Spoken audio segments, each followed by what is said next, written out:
Good morning, and welcome to Strictly Business. I'm your host, Penny Font. This webcast features conversations with Louisiana's most influential CEOs, entrepreneurs, and community leaders, with the goal of providing insights, ideas, and inspiration to help you and your business grow.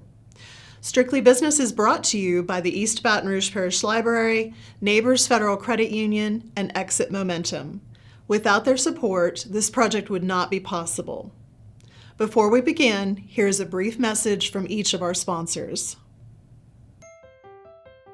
The East Baton Rouge Parish Library believes that a thriving business community is good for us all. That's why we help entrepreneurs start businesses with tools like Gale Business Builder. Keep commerce rolling by providing access to computers, printers, and free Wi-Fi at 14 branch locations. Get a library card.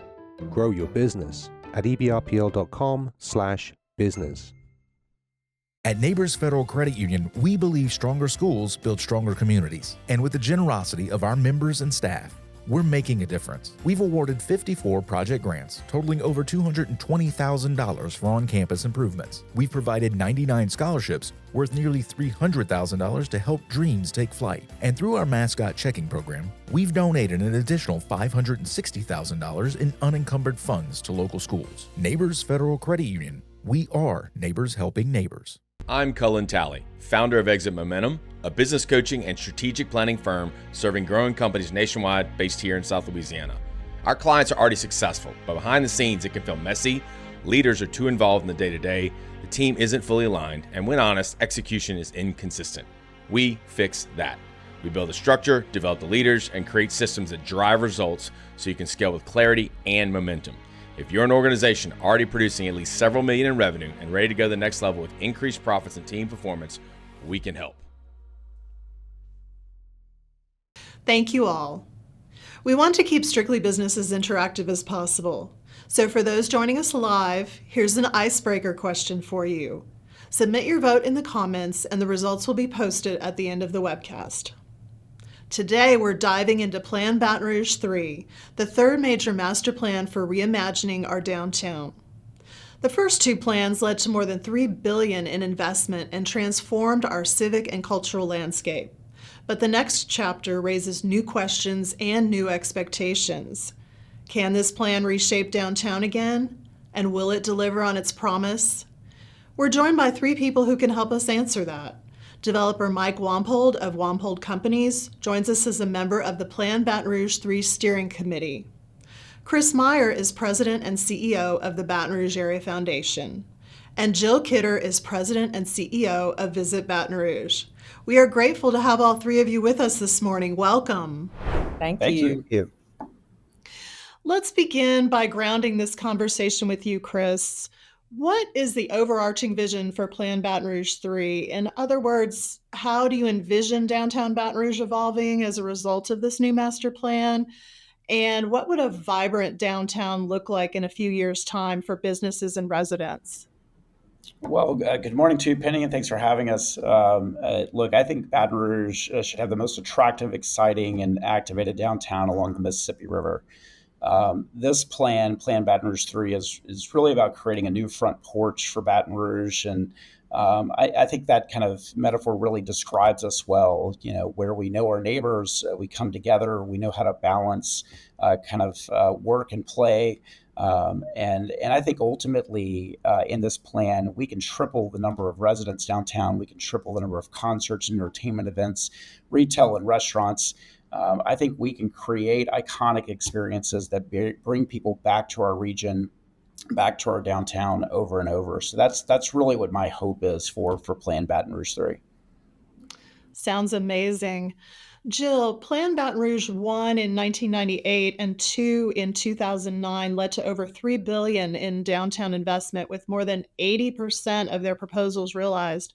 What do you consider the biggest successes from those earlier plans, and how are those lessons influencing Plan Baton Rouge 3?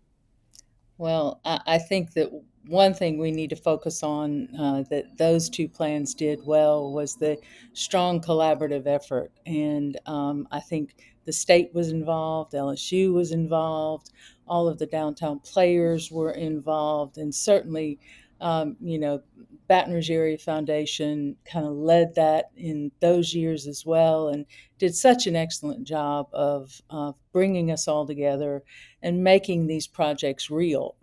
I think that that's the other thing. We can't just create a plan. We've got to have a strategy for making these things happen. And I think that that's what we've charged Sasaki with, and I think that's what they'll come back to us with, is a plan to make that happen. Sounds great. Mike, how will Plan Baton Rouge 3 differ from previous plans? For example, we've heard this plan is emphasizing a quote unquote day one implementation approach with specific sites, partners, and funding identified up front. Could you explain that and how it will help move projects from idea to reality faster? Sure. I was not that involved with Plan Baton Rouge 1 or 2, but I do know that the idea here is to build off of what successes Plan 1 and 2 had. One of the great successes that I understand is the great job creation that Mike Foster and his staff and Mark Brennan did with moving thousands of state workers downtown from outlying areas. And if you look at downtown Baton Rouge, it is one of the largest employment centers, if not the largest, in the city, with the state government, city government, federal courthouse, district courthouse, all your major law firms, financial firms, and banks. We have great employment. We have great population during the day and during the work hours in downtown Baton Rouge. It's one of the largest. What happens at 5:30 is they leave, a lot of them. We're trying to get more and more to stay. So I think the Plan Baton Rouge 3 idea, big idea, is to create, and it's hard to say day one because these things take, it's a process, but to create residential housing, affordable residential housing in the downtown area, and affordable, for moderate income and affordable for executives also. It's just these days it does take a collaborative effort. It takes a coalition. You have to have the state, local, and federal governments, providing incentives. But I think that this will differ in that the focus will be residential, as well as activating more of the riverfront. So, we're excited about it. Some great insights there. I want to stay with you, Mike, for a minute. As a developer on the steering committee, where do you see the greatest opportunities for growth downtown under Plan Baton Rouge 3? Do you anticipate trends like converting older office buildings into apartments, as with the Rivermark Center redevelopment in Chase Tower, or new mixed-use projects? And as a follow-up to that, what types of developments do you think could flourish, and how can the plan facilitate those? Right. Well, Rivermark Center is a great example. It is a 22-story, 1968 vintage office building. It has 330,000 square feet. And when we purchased the Rivermark Center in 2018, we knew that it was going to go 100% vacant. Albemarle was in there. We knew that they were leaving. Chase Bank was in there. We knew that they were greatly downsizing, leaving for a period of time, and then they came back for one floor. Rivermark Center is a mixed-use commercial Class A office with apartments. One of our participants happens to live there, and I think she likes it, but with apartments and retail. And I think that opportunity to recreate that downtown exists with converting some of your older office buildings, your historic buildings, to either from vacant or office to residential. I think there's also the opportunity to um, build new construction, mixed use on the river. If you look at River Road up and down the CBD, you see large vacant swaths of parking lots and real estate. I think there's opportunity there to do some really cool mixed use development. I would hope that the result of Plan 3 will be to identify sources of economic incentives, sources of debt, affordable debt. When we developed Rivermark Center, we were very fortunate. We started that in 2018 and 19. We were able to secure low interest rates. We were able to secure historic tax credits. We acquired the building at a very good price, and we've got some real estate tax abatement today. And we bought the job out at much lower prices than exist today. So today you have higher interest rates, you have inflationary construction prices. So it's all the more that you need the public-private involvement with these projects. But I think your greatest opportunity, again, is going to be your residential development, unless they move the arena downtown. But I don't know about that. So, Interesting. yeah. Yeah. Chris, as Mike mentioned, construction costs on the rise. What strategies might Plan BR3 recommend to spur new housing development in the downtown area? Those incentives, public-private partnerships, zoning changes. And why is expanding the number of downtown residents important for the area's economic vitality? Yeah, I'm glad you asked that, and obviously, as Mike just said, I mean, he really is a pioneer and a leader on this for our community, and understands uniquely what it takes to incentivize that development. We have about 3,800 residents in downtown right now, about 2,700 or so housing units. Um, and you look at other cities across the South right now. I mean, Little Rock has 30% more residents downtown. Similarly, in Birmingham and Montgomery, we have one of the lowest ratios of workers to residents. And so, Mike's exactly right. This has to be a plan that really, again, puts us on a trajectory to start growing residential units downtown that attract families, that attract executives, that attract those who are working in the state office buildings and would rather walk to work than fight our interstate and construction projects. So I think it's an all of the above approach. I think we have to really have a mindset of investment. And when public-private partnerships come together to create those kind of investments, leveraging historic tax credits, federal tax credits, payments in lieu of taxes, there's lots of strategies that other communities have adopted that some of our more entrepreneurial developers, like Mike here, have dipped their toe in the water on. But I'm not sure we've put together a sort of whole of downtown approach. And that is, as Jill was saying, really is the charge of our planning team, which is world class, and to give us day one strategies and projects that we can execute to match those developers with capital sources and the public partnership to make it happen. So I think we want to be aggressive. I think we need to aim high.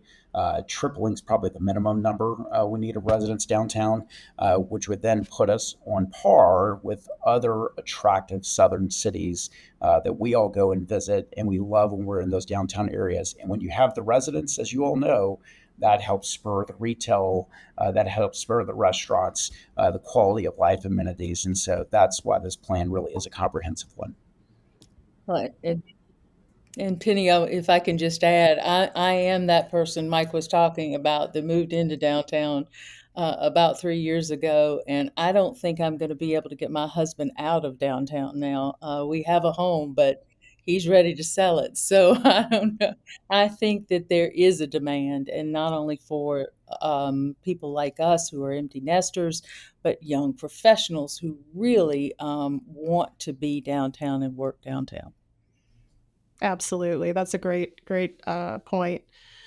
Jill, I want to continue with you. Baton Rouge's Mississippi Riverfront is often cited as an underutilized asset. So, how does Plan BR3 propose to better capitalize on our riverfront? Are we looking at things like a central riverfront park, more dining, retail by the water, or other attractions to create the kind of waterfront experience seen in cities like Cincinnati or Chicago?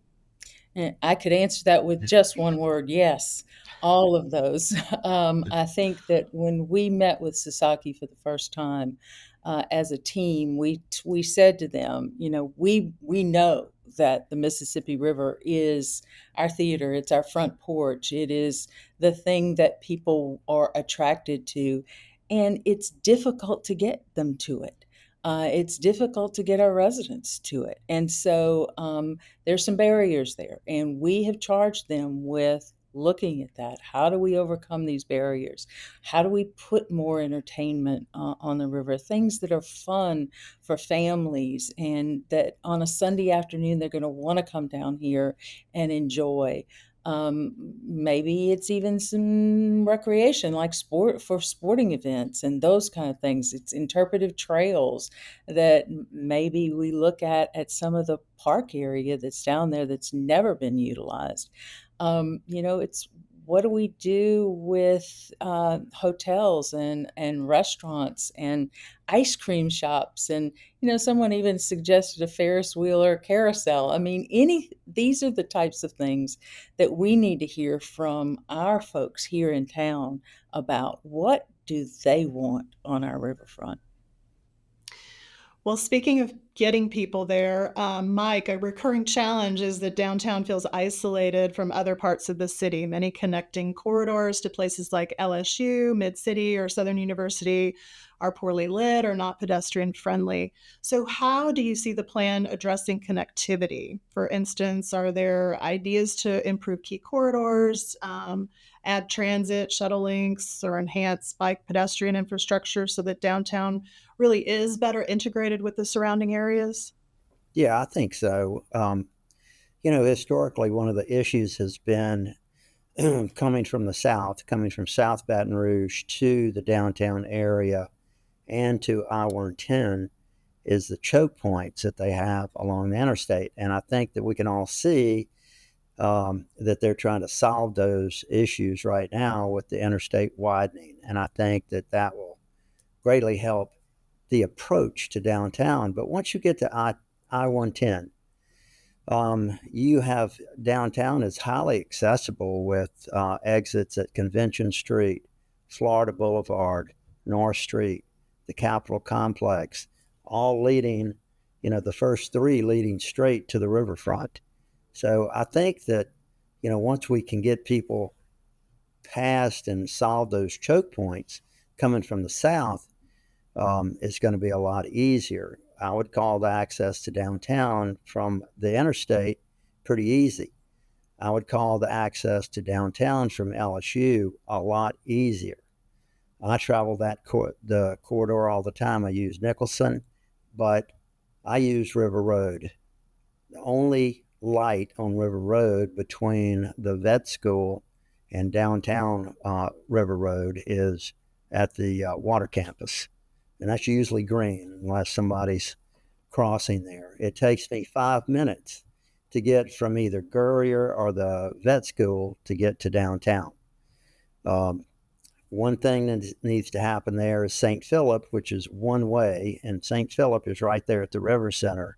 It's one way coming out of downtown. I've talked to Fred Rayford. That needs to be two way.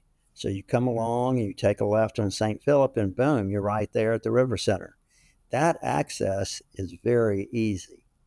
I'm not, and I think really coming from the north too, is River Road is probably a pretty easy access from the north side.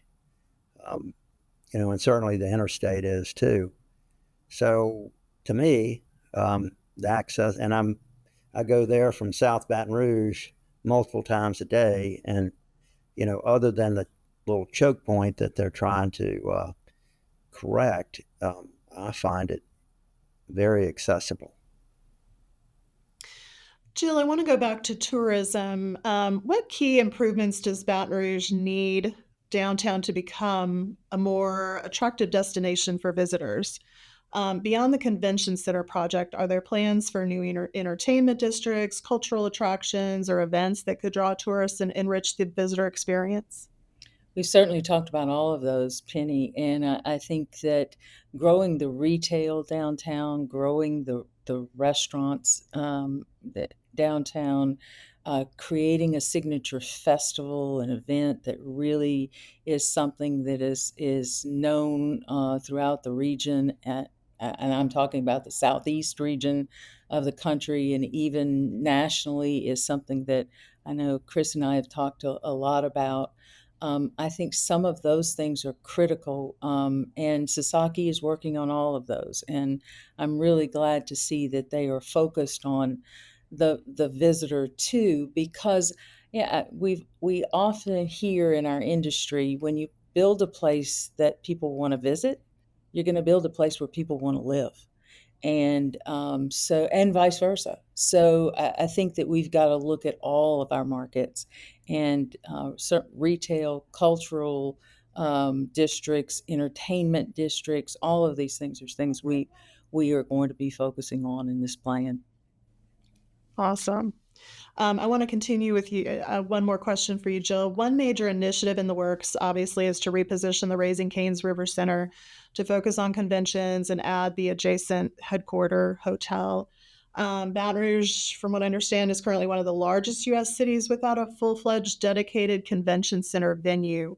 So, how do you see transforming the River Center? How will that help us compete for conventions and events we've been missing out on? And what economic impact could that have for downtown businesses?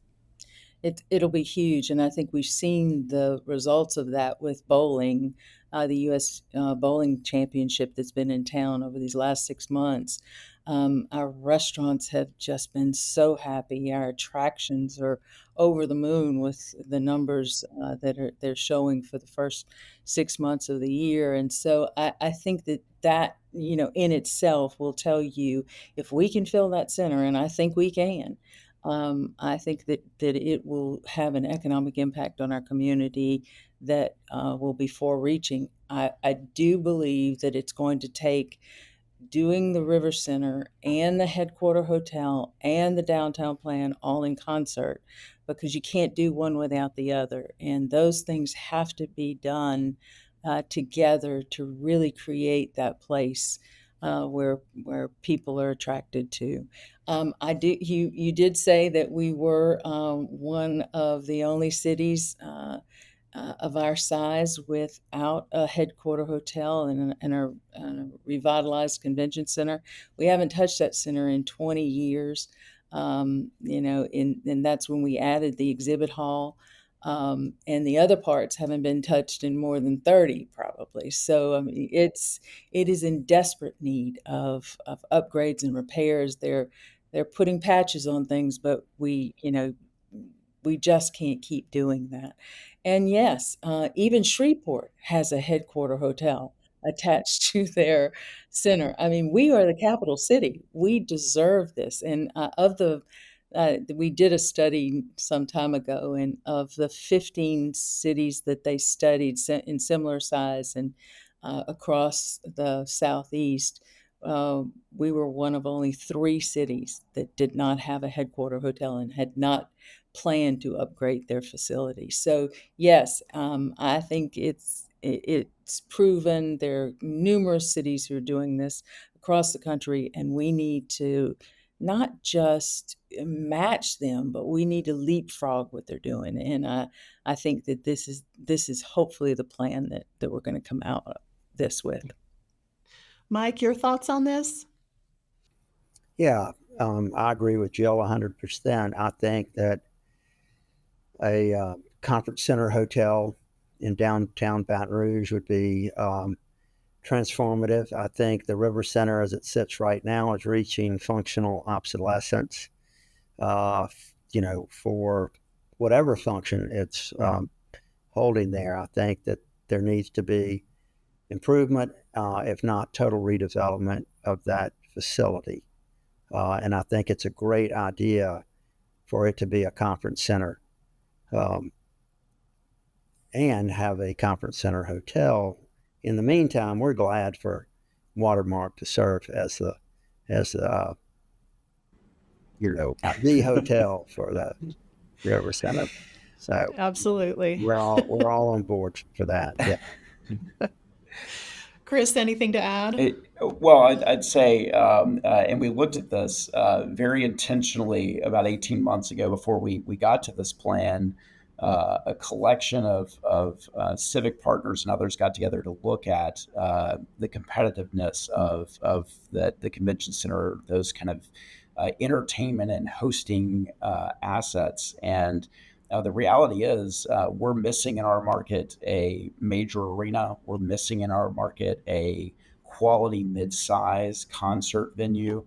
We're obviously missing the headquarter hotel, which is table stakes now if you're going to host any kind of convention space, which is why Baton Rouge is now number 4 in the state, behind Shreveport, my hometown, Mike's, and Monroe. So there certainly is that need, and so I think this moment is that, number one, we can really complement these investments of a new arena, a world class arena for a community that can host major athletic events, championship athletic events, and major concerts. Two, we can host mid-sized concerts as artists that are not quite ready for the arena, but want to come through here in a quality space.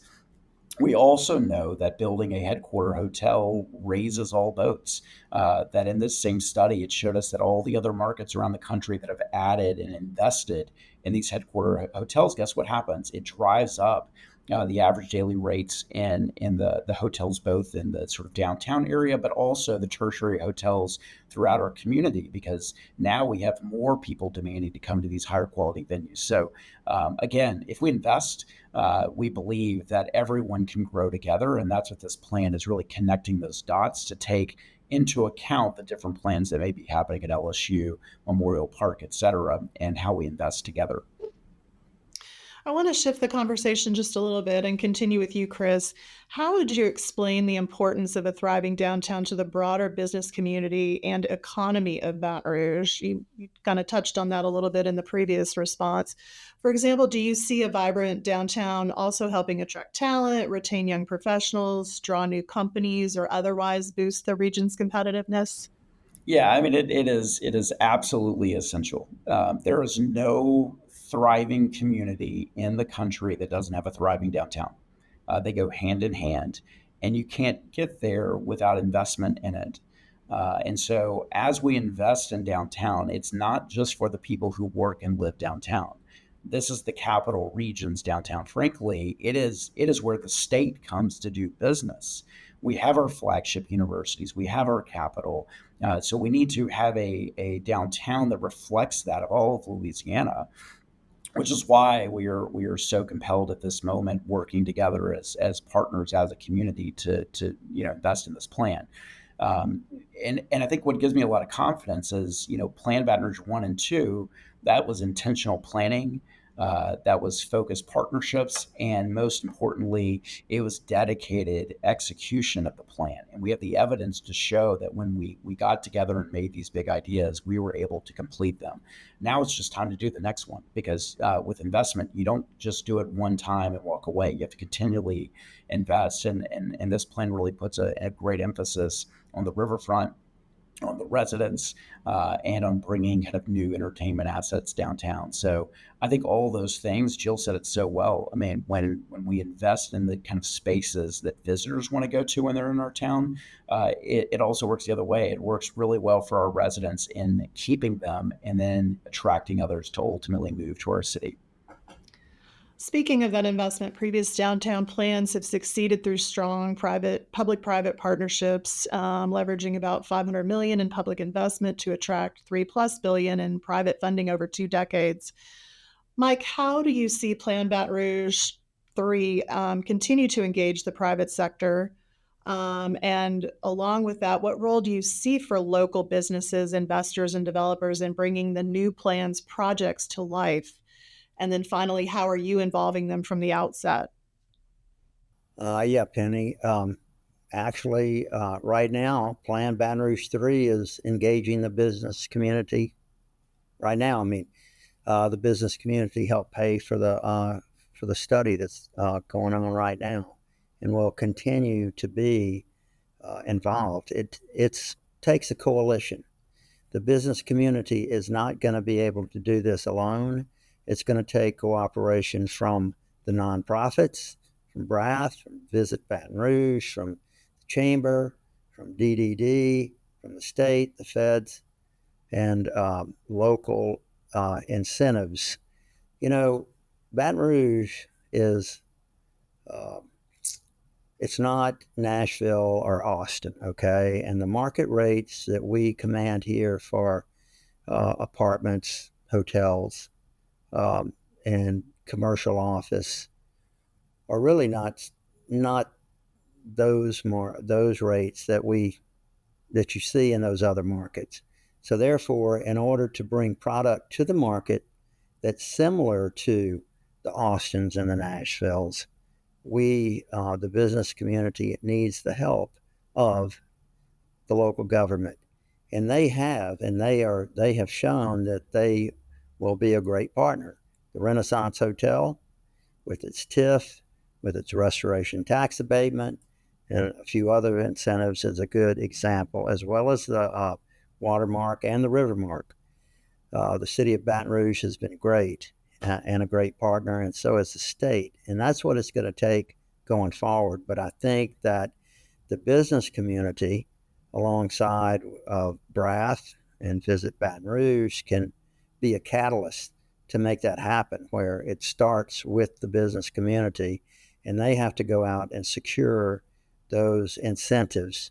And I think this effort can bring our legislative delegation to the table, and our council people to the table, and work with us in delivering residential and other product to the market. Yeah. Chris, BRAF is serving as the fiscal agent for Plan Baton Rouge 3 and has raised, as we know, roughly $1 million to fund the planning work. What would you add about funding once the plan is finalized, financing those big projects that come out of it?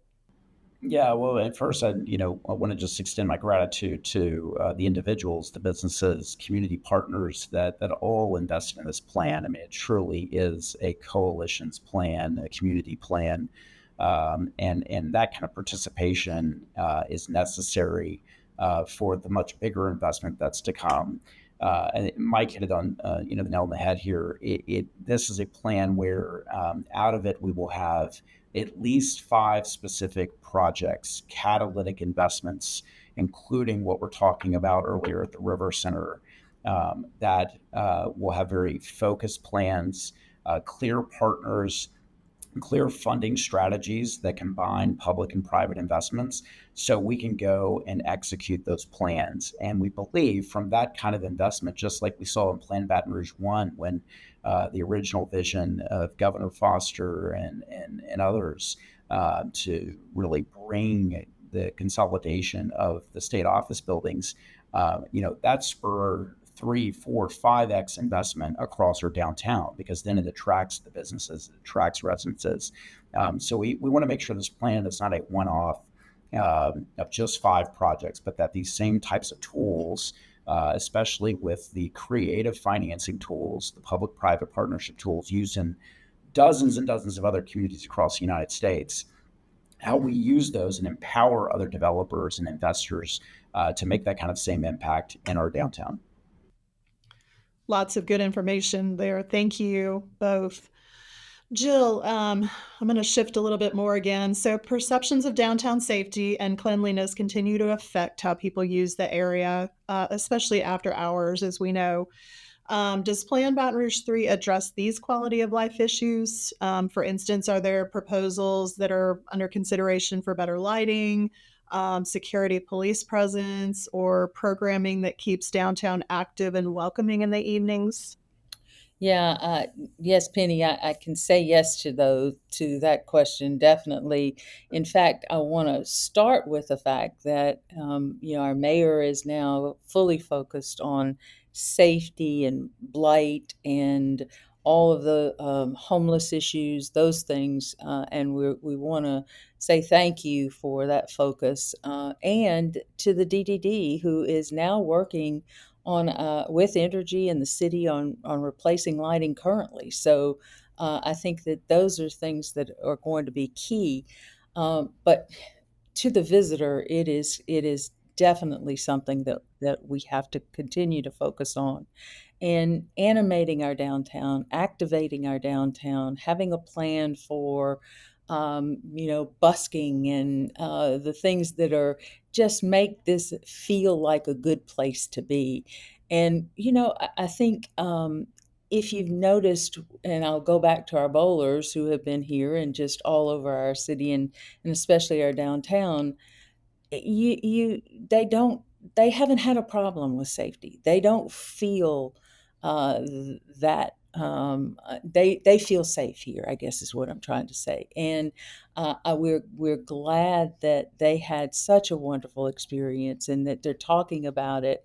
And that's the kind of thing that we want people to leave here with, is that feeling that, wow, this is a kind of a mid-sized city, good mid-sized city, but man, you feel the hospitality, you feel that energy in this community. And so I think that yes, we are going to have to work on all of those things, and those things continue to be issues, but they're issues in every city our size, and Baton Rouge is not unique to this, and other communities have overcome these things and are continuing to overcome them, and I think we will as well. Right. Mike, given what you did in this regard with the watermark, here's a question for you. As we modernize and add development, how will the plan make sure that downtown's authentic Baton Rouge character isn't lost? The goal is for downtown to serve as both a regional destination and a true neighborhood for locals. So, how do we strike that balance, preserving historic architecture, local culture, and quote unquote sense of place, even as we introduce new buildings or attractions aimed at growth? You know, one of the factors or one of the elements in this plan is to create an architectural overlay for downtown Baton Rouge and recommend architectural guidelines for the near term development and redevelopment and the longer term. I think that's very important to get some type of cohesiveness and consistency.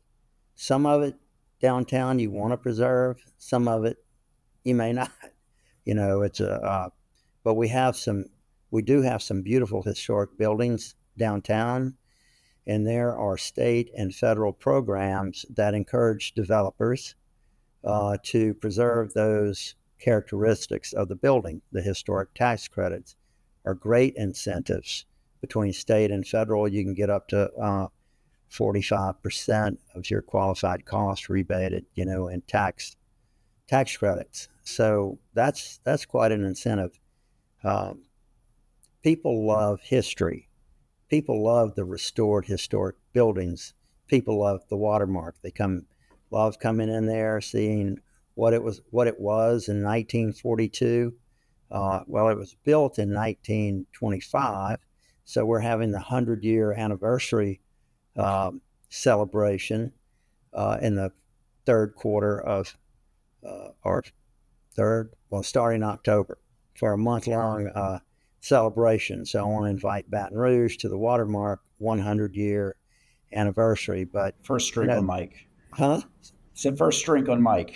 Yeah, you're right. I mean, it's open house. So yeah, but things like that, the preservation, and I think that this plan and part of the factors in this plan will help present some architectural guidelines for redevelopment. That sounds like a great component. Chris, in the past, as we know, not every big idea has taken off. For example, the Alive Riverfront project in the 2000s never materialized after voters rejected its funding.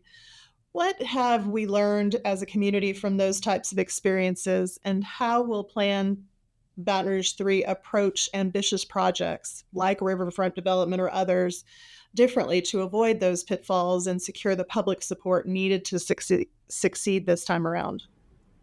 Yeah, I think first, I hear a lot of times folks talk about what happened 20 years ago, and I think we've got to start talking about now and our future. And what really inspires me is kind of the momentum we're seeing about the kinds of investments, the kind of experiences. We had over 1,000 responses in our first survey. We have a new survey out now at planbatonrouge.com, which we want to encourage everyone listening to not only take themselves, but send to 3 of your friends, family members, others, and ask them to put their input in. This is not a plan that's being baked at some ivory tower. I mean, it really is the people's plan. And what I think about this plan is that it's one of action. I think we learned that while we take these big visions, these big ideas, you have to match them with a just as much effort into sweating the details of how you're going to execute them, how you're going to get them done, which partners are going to carry them out. This plan certainly is going to have its fill of big transformative ideas, exciting ideas, but it's also going to have a plan of things we know we can execute. Because again, cities that invest, that investment and that success then builds on itself so that there's the next big success. So what I learned is that we took a big swing. We nearly lost that vote 20 years ago. But there are a lot of ideas, and the young people are telling us their ideas. The college students, those that are deciding whether they want to start a family here or they want to move. We need to listen to them as well as the people who were with us 20 years ago. So that's what excites me, is that this really is a community-wide plan. And again, encourage everyone listening, go to planbatonrouge.com to give us your thoughts and input as we focus in on the kinds of investments that'll be the day one investments from this plan. Thank you. Jill, Plan Baton Rouge 3 is a collaboration between city parish government, the Downtown Development District, Baton Rouge Area Chamber, Baton Rouge Area Foundation, Visit Baton Rouge, and other civic groups. How is this all hands on deck approach working so far? And is it kind of challenging to align so many stakeholders, or does it signal that the whole community leadership is unified behind downtown's future? Just give us some examples of how that partnership is driving the project. Well, Penny, thank you for asking that question, because I can tell you we are unified. And it's been fun, absolutely fun to go through this process and work together. And we may have different ideas, but it's almost like a family, where you think you may have a different approach to something, but we all come together and say, it's for the bigger good, and we understand that. And so it has just absolutely been fun to work with all of our partners and to watch how everyone is excited about their community, and getting something done, not just about planning, but getting something done at the end of the day. So, yeah, we are. I think we've been more unified than I've seen in a long time, with the leadership of all the organizations across the city. Mike, share with our viewers the timeline we're looking at for this plan and its implementation. I know the planning kicked off in early 2025, and the final master plan is expected by Q1 2026. Once that's delivered, what are the next likely steps to turn the plan into any action on the ground? And are there early win projects? Do we know that yet? Or quick improvements we might see soon to keep momentum? I think Chris identified one of the goals of this process is to identify 5 potential sites in the downtown area for near-term development. And I think the identification of those sites, developing a vision for those sites, and everyone agreeing on that vision, and then getting our local and state officials to work with us early on to, add some economic incentives to make those possible. I think that's the early win, is to get very specific, develop the vision, develop the plan, get the money, get the equity, get the debt, and go. And I think that we have a great team put together to do this. And talking about the Alive project, that was a great idea, and nothing has been done anything close to that since that idea was introduced. The property that it was going to be developed on is still there. State still has it. The plans are still there. The players are still there, except for one important player, our prior mayor, who championed this project. But Walter Monsour, the Audubon Group in New Orleans, that I'm kind of curious as to whether that could be dusted off, looked at, resurrected, and how the Baton Rouge voters would feel about a bond issue to finance, something like that downtown. Just curious. That's worth a discussion, right? Absolutely. Yeah. Okay, so as we near the end of our conversation, we've covered the vision, the economics, the obstacles, and the opportunities. But at the end of the day, it's not just about strategy, it's about how this plan will feel when it comes to life. So let's end with something a bit aspirational. This one is for all of you. Mike, let's start with you. If we fast forward to 2030, what's one thing you hope someone visiting downtown Baton Rouge would say that they can't say today? I can't believe that there are so many people living and working downtown as there are today. This is such a vibrant community. It's fun being downtown. It feels good, and it's beautiful. That sounds great. Jill, what's your hope? I think I want someone to say this is such a welcoming place and that it's fun for families and it's a place where I want to go to celebrate. Great. Chris, bring it home for us. Yeah, I want it to be a place that people say they want to move to. I think about all the other college towns and capital cities across the South that we might travel to for football games, and we go to Nashville for the Vanderbilt game because we love Nashville, not because we love Vanderbilt. And look, in Baton Rouge, we're not going to run out of beer. So I think it's this idea that they look at Baton Rouge with an eye of like, that's actually where I want to go. That this is a city that's investing in itself. It loves its people as much as it loves its visitors. That's a city I want to be a part of. Very inspirational. Y'all have provided so much great insight about Plan Baton Rouge 3. We appreciate it. Thank you, Mike, Chris, and Jill, for joining us today. Thank you, Penny. Thank you, Penny. Thanks for having us. PlanBatonRouge.com. Yeah. And thanks also to our viewers for tuning in, as well as our sponsors, Neighbors Federal Credit Union, the East Baton Rouge Parish Library, and Exit Momentum for making this experience possible. Please join us again for the September 17th episode of Strictly Business. Until then, on behalf of our show's director, Tim Coles, and me, enjoy and make your day a great one.